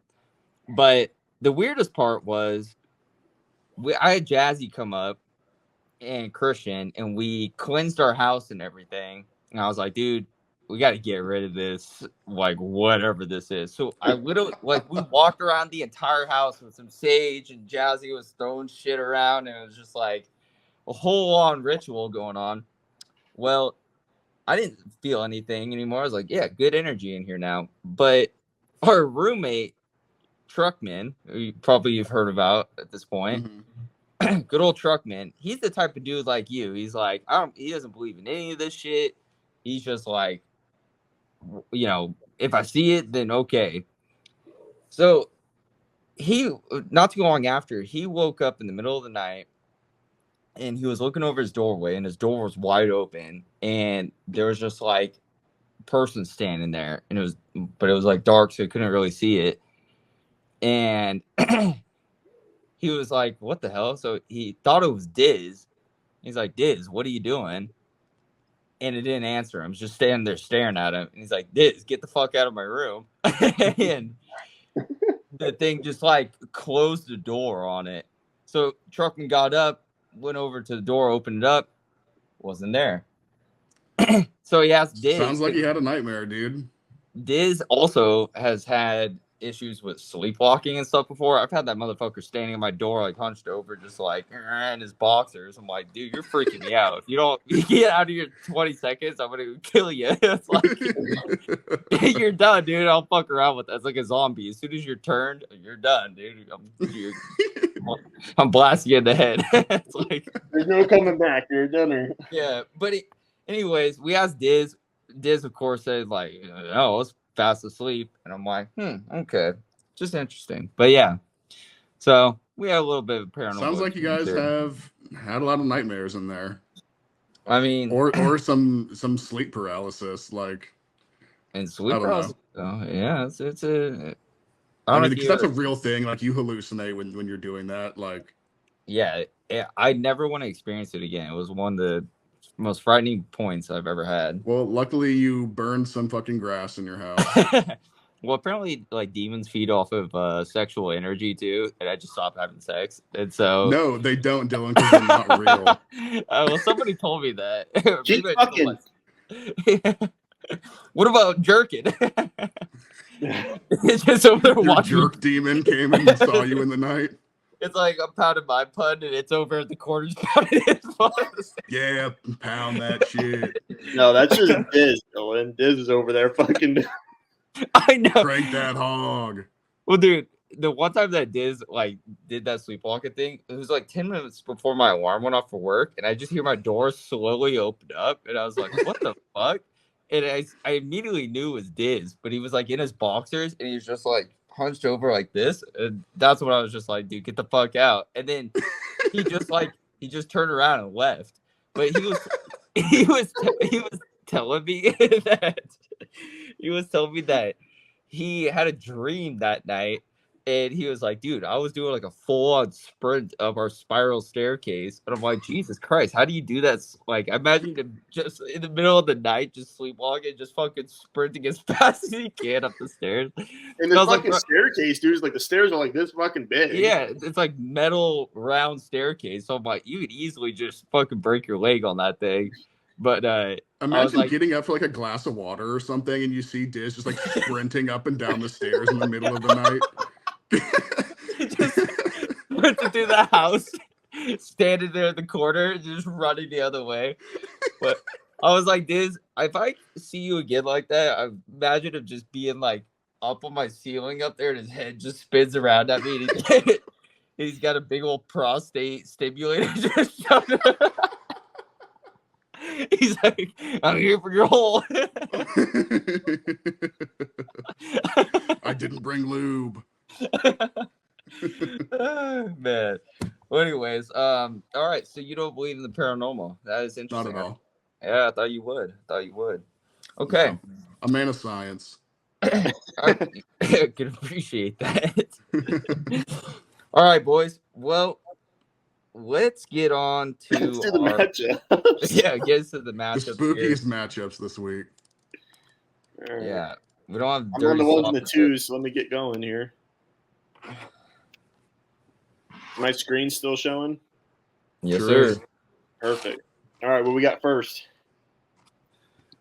You just pulled up on yours. That's fine. Big Fog and for Nut Patine.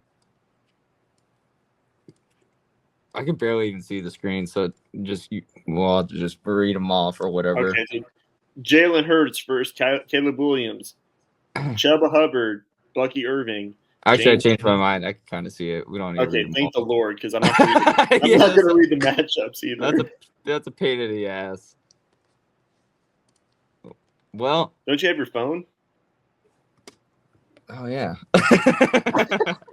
So Christian, if you hold control and then you like scroll like mouse wheel, it'll zoom in for you. I don't have it now. Wait, what? Oh, well then. Oh, if Well- you have like a trackpad, you can just like, you should be able to just like zoom like you normally would on a, yeah. Whoa. All these years in IT, it's good for something. Man. Try A man of find out science. the ones and twos. Or at least take Diz a lecture. Teach him a lesson. All right, so fucking.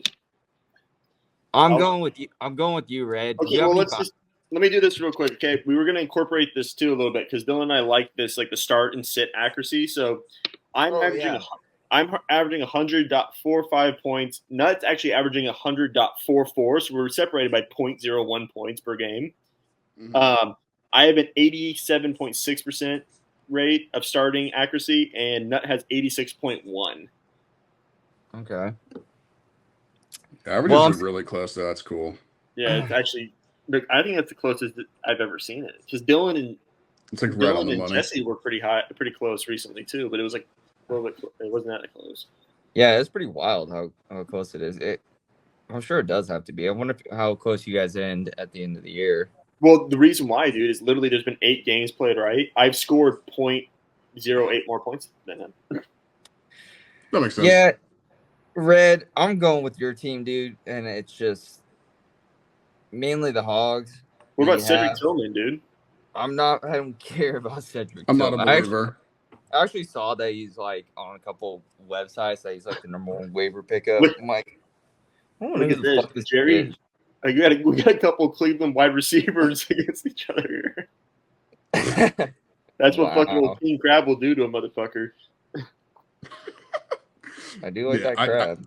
I get the feeling that he'd have like that one good week, and then the Browns are gonna be going back to doing whatever they do. Not Right. being good. So Yeah, just being bad. if I'm stacking the teams up, I mean I'm taking Jalen Hurts over his. I'm taking Chuba Hubbard over Bucky. Though Bucky has looked nice, I'll give him that. Yeah. I'm taking. I mean, Monty- I'm gonna go with you, Red. I think that Jalen Hurts and Devontae Smith are gonna have just like big games against Jacksonville.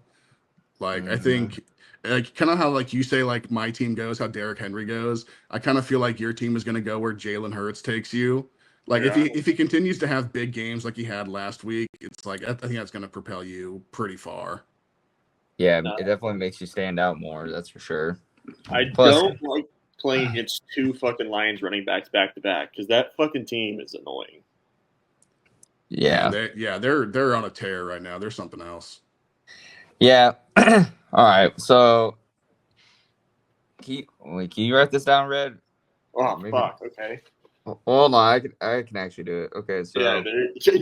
You feel like you can't do anything in that. That's well, it's still a it's pain in made the for ass. you. The hole keeps sliding this way, so it's like cutting off my eyes slowly, and I have to keep pulling it back over. You guys Okay. do this every year, and you guys, I can't believe you guys are both still like wearing masks and wearing stuff over your fucking face. Well, dude, I was trying to get out of it, but it was like Nut said something earlier today. He's like, I just need that morph suit. I'm like, oh, man, I guess I'm doing it. Don't again. fall into the Dark Emperor's plan. Like He's I trying don't to know blind me. why you're listening to him here. He's trying to blind me. Dylan's try. If you don't know this by now, I said this earlier. Dylan's always been influenced by Emperor Nutpatine a little bit too much. No, Dylan he was wasn't like that. influence. Dylan's That the is Jar not Jar true. Binks of fucking like That's he such always is hot there. take. Just fucking, was the biggest garbage take I've ever heard. Fucking, he's just, let me suck at you. You freaking fool. No way, dude. I call him out and I put it out there. I do. Yeah. I'm not saying everything that he says is bad. All right, we got the next one. We got Steven. So we got the Boston Rob versus TD Inc.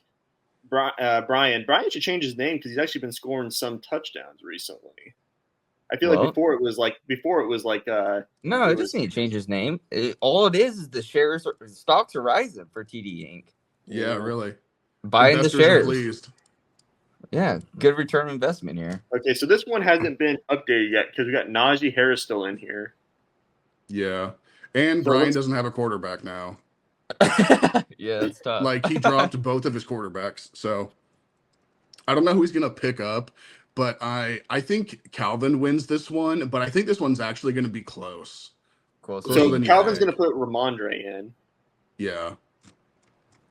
I'm gonna look at the waiver out there real quick for.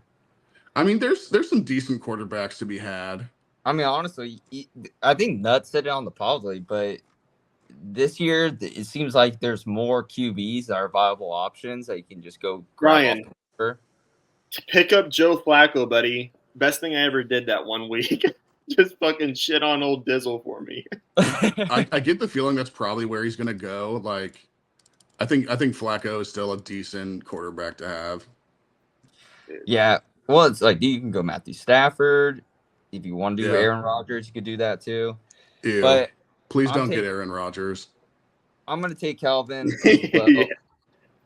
I just think Calvin. I think Calvin wins by a hair. Yeah, he's been.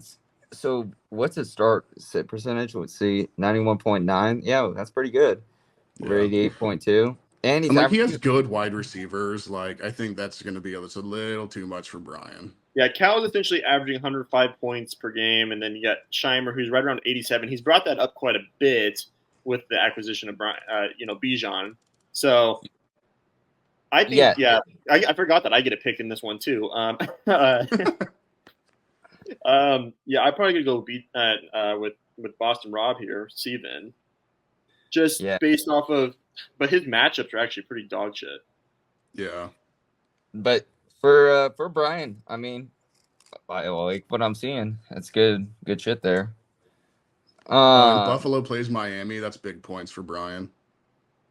Yeah, I wouldn't be surprised, like you were saying, Trey. I wouldn't be surprised if Brian pulls off the upset and that this is a much closer matchup than we think. Because I wrote that in my notes. Like, Brian might be like the sneaky pick here. I think he might. He has a chance here, I think. For sure. All right. So let's go to the next. We got fucking Tuggernauts versus Patty's Reach Arounds here. So we got Jesse versus Trone. Jesse, he's averaging 89.2 points per game with an 88% sit-start accuracy. And we got Trone over here averaging a lonely 80.62. But this is the real outlier. Trone's starting sit percentage is 76%, which is by far the lowest in the league. That's tough, dude. That's fucking tough. I mean, if Peyton's luck is the same as it has been like all season, Jesse's going to score like 140 points. Like... So true. The one thing that Pay has going for him, which is more so like Jesse having Debo on the bye week there. Yeah. I think they'll play into it. I mean, I do have Peyton to win this one. I think he has better matchups, and Debo is out, so I don't know. I think Peyton gets a win this week. Yeah, well, Jesse probably throws in that Christian Watson or probably that Shakir, right? Yeah, probably Shakir. Damn, they got him projected 8.2. Pretty good. Yeah, we'll see. Yeah. Yeah, I think on this one, man, it's hard to choose. It's hard to not choose the opponent of Trone because it's just been so indicative of how it's gone this whole year. Whether it's like, I'm sure I'm going to get this one wrong. I'm sure Jesse's going to score 150 points and it'll be moot. But I don't know. It's just on the face of it, he just has better matchups, and I can't feel like Jesse's going to have a big game this week. But I'm probably wrong. Also, shout out Trone. Reach back out to me about our trade. Okay. What trade? Well, trying to get a trade done, but I lost Trone at 8 a.m. this morning or 10 a.m. Yeah, this morning. we'll fucking see, bud.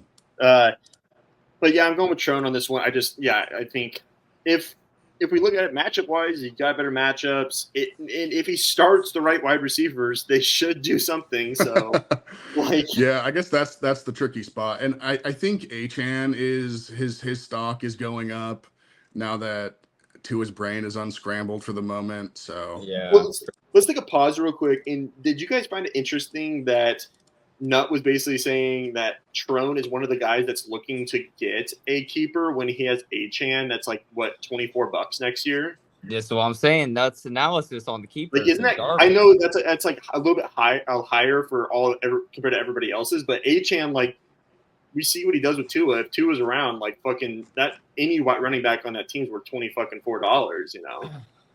Oh, Yeah. now you're on the train with the Tua thing. You guys were just shitting all over me. No. I'm saying, but I said that if Tua is dude, what are you talking about? I told you this whole time. I was just worried that Tua might not come back. That's what I'm saying. I know, and I kept saying you're wrong. Well, yeah. Well, guess what? I worry about that, man. Like, wear a fucking Guardian cap. Like, what are you doing, dude? Like, come on.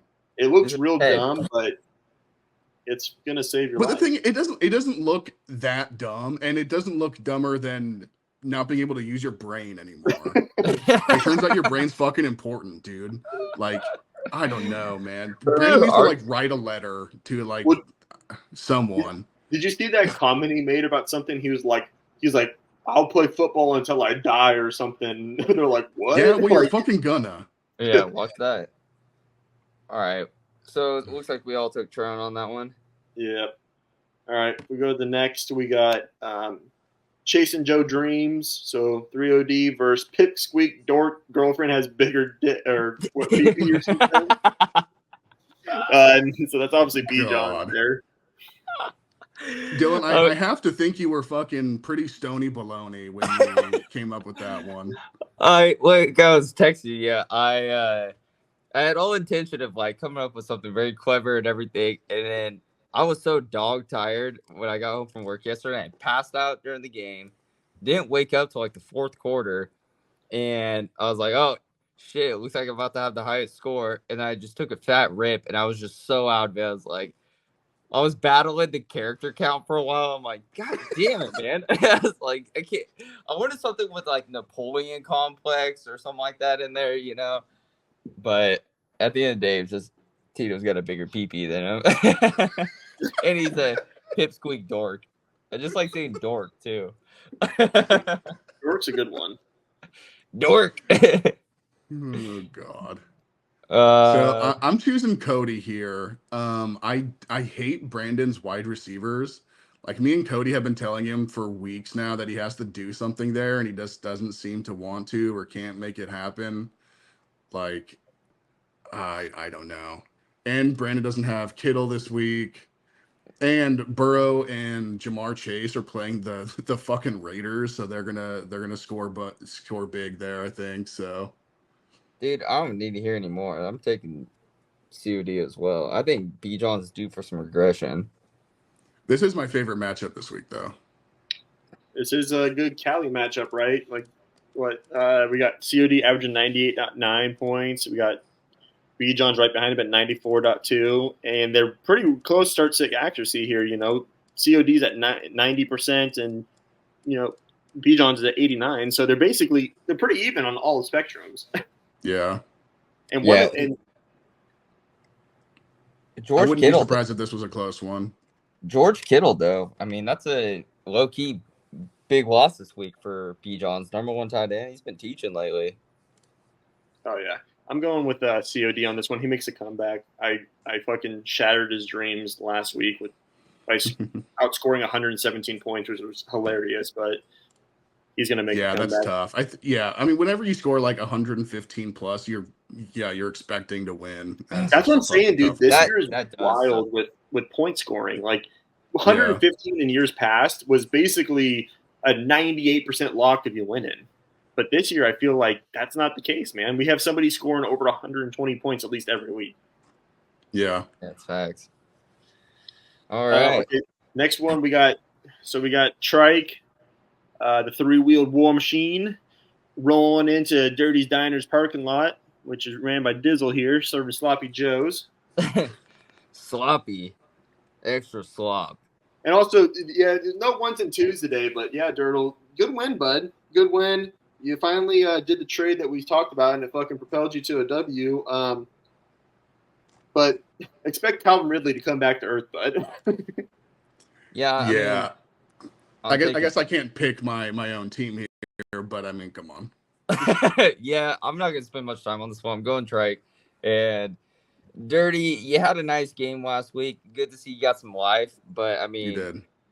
Yeah, you're about to get squashed. I think it's gonna be a steamroller. Dude, get Dak Prescott out of your starting lineup, first of all. What a mistake. Hey, Atlanta, baby. Hot matchup. Hot Atlanta. Well, yeah, right good luck now, at that. so Trike's averaging 109 points a game, and then Dirtle's averaging 91. Cristo. Trike's got a 95% start sit accuracy, and Did's got a measly 87.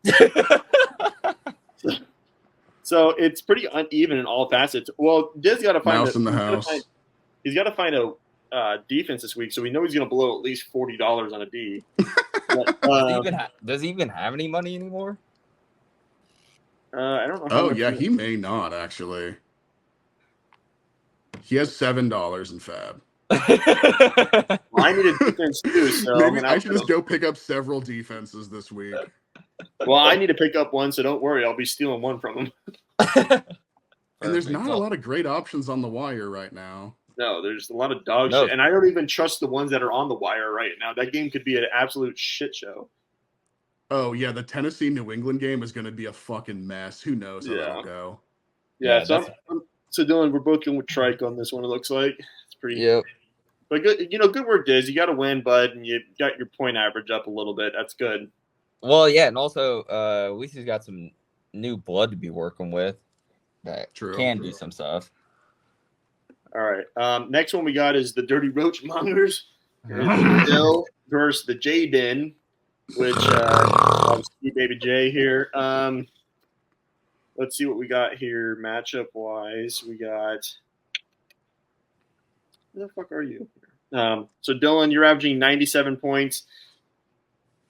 Jaden's averaging 87. Dylan, you're at 96% average for start and sit accuracy, and Jaden's down there at one of the bottom teams at 84%. Yikes. So, I just what do you have anybody out this week, Dylan? No. I'm gonna. Yeah, it's Dylan. I mean, I think the matchups are fairly similar. Like, Dylan, you do have a couple tough ones, but I think this isn't good analysis, but I think your team is just fucking better. Like, you got a good team. I'll take it. Yeah, good, better team. Yeah, and dude, I'm telling you, it's just gonna bite Jay in the ass. He's starting that Tyler Algier again, man. Like, I know. If he had another starting running back in there, I would feel so much more confident taking him. I guess I take Dylan in this one, but I think it comes down to, like, dude, Jaden Daniel could have a fucking day against the old Giants. Yeah. Yeah, that's fair. Okay. We just fucking saw Russ just out there cooking them. And that was also with fucking George Pickens getting 2 touchdowns taken away, so they could have been a lot worse of a game. Yeah, I agree. And I will say that Denver playing Baltimore, like, at Baltimore, like, I don't know if Denver's who you're trying to play there, pal. That could be pretty tough, Jill. The King's gonna cook. Points. We'll see. I don't even know how I feel about it yet. Perfect. I guess we have a few people scrounging the waiver wire for defenses. Yeah. Hey, Dylan. Pay attention. All right. So last we got the We'll See So Cleaner versus Globby's Gooners. So we got Globby. Yeah. I think Globby's team it'll probably look different by the time this game actually gets played. Yeah, you think he's gonna make a move between now and then? A little foreshadowing. Yeah. Oh. It's already locked in. I see. Well, not even just me. I know another person out there that just won't fucking stop buying things. That's also in the mix for a player on the team. So, Yeah. I was talking to Mitch earlier. He was sniffing after some of my guys, and I told him that he can keep his fucking dirty slop away from me. keep that dirty lobby away. I don't want to keep your infect my slop team. elsewhere. Yeah, I don't want to get infected. Yeah. Yeah. I don't want any part. Just I keep my cauldron clean. I don't want you fucking taking a fat dump in it, please and thank you. Don't need a crap bag in there. So Cleaner here is averaging 96 points basically. Gobby's averaging 85. Start set percentage here, we got Cleaner at 88 and we got Gobby at 83. Gobby's down in the books in every single category in the league. I'm picking Cleaner. Yeah, it's Cleaner by a mile. Sorry, Gobs, but it's like he has bad matchups. Like his fucking team is. I feel like every week it's just decimated again and again. Like, it's tough. Dude, I just can't believe he traded that DJ Moore for fucking. I can't. Why did he go for Mattison? Like, I just don't get it. I didn't even see this trade. What was that trade? It was DJ Moore and $10 from Nut to Gobby for. Oh, sorry. It was Alexander Mattison and $10 to Gobby and DJ Moore back to Nut. I just don't understand why. It's fine, whatever, the trades, whatever. I just don't know why Gobby was going after Mattison. Yeah, I mean, I don't like that trade. First thought, like, but I don't like it for Gobby at all. Yeah, I don't like it for Gobby because it's like, I mean, Alexander Mattison, I guess, is doing things. It's just that's not the guy that I'm trying to like throw on my bench there. If I'm taking Alexander Mattison, I'm asking for like 15, 20 bucks. Yeah. The thing about it is, Madison hasn't had his bye week yet. He's still in a division with fucking the Chargers, Denver, and Kansas City, all who have pretty good fucking defenses. Like, right. It was an interesting thing. So and I guess my analysis here is I just don't like Gobby's team that much. Yeah, I mean, look at the results we've had. I mean, I think last week too was a fluke for Cleaner. Like, I think that's not going to be the norm for his team. I think he just had a bad week. Yeah, I think he's in my mind. Cleaner's like an 85 to like 100-point kind of team. Well, but this is what I want. Of course, I just think on average that's where he's floating. But I want to make this because some people don't think that we know what we're talking about most of the time. But how many weeks did we talk about this with Cleaner that if Lamar Jackson and we're talking about Lamar Jackson and Kyren Williams cannot carry this team every fucking week. And it showed last week because everybody else on his team didn't perform like they were supposed to, especially the fact that he has no wide receiver, right? But yeah, like for sure. It was kind of indicative of what we've been talking about was like there's only so much Lamar Jackson and Kyren Williams can do, Yep, no, that's facts. Okay. But guess what? This week they'll do just enough. Vultures are coming, Gobby. The rat's gonna get eaten. Yes, I'm coming, baby. I forgot to add up the totals for the record before this, and I'm not gonna do it right now because I can't see anything. So now is not the time for quick math. I was looking at the clock. I'm like, oh, we're at an hour and 48 minutes on here, so we should probably start wrapping up. After you were talking shit about Gobby Talks, we're going 2 hours. That's what a rambler does. Ramble shit talks. Well, Dylan was giving me shit before the thing. He was like, fucking dude, you answered fucking an hour and 25 minutes last week, dude. Oh my god, like fucking fuck, dude.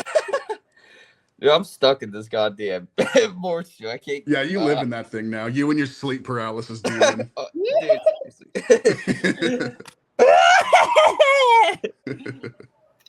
Oh god, there you go, Nut. Did it for you. Cool guy Joe down there, fucking rock on, brother. Yeah, just up there in the corner playing his games, probably playing stroking his rat. Yeah, stroking his rat. How he misses it. He misses the sewers. Man, all right, we will wrap it up. Hey, Trike, appreciate you hopping on, man. It's Yeah, of course. Thanks for having me. Yeah, no, been an absolute pleasure. And this was a good episode right here. This was I liked how we did this. It was a good flow the whole time. It was nice. Yeah, nice little trick. Or wait, nice treat, no tricks. Yeah, I guess we'll see. Yeah, I guess we will see. Maybe we were talking. We'll all win this week. There was a good amount of shit being spewed in here, and I don't know how much of it's accurate, but that's what you do on Wilson time. 100% accurate.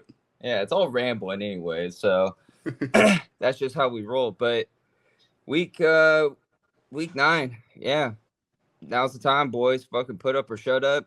You better get out there and actually teach, and if you don't, you're getting taught. So I don't know who's gonna be learning that lesson this week, but sure as shit ain't gonna be this guy. Probably not that guy either since we picked you. I guess not Red either since we picked you. So the professors, here we are. We're all winning this week, boys. So when you're waiting for the next attack, you better stand, there's no turning back. The never sound to turn forget. But on this battlefield, no one wins.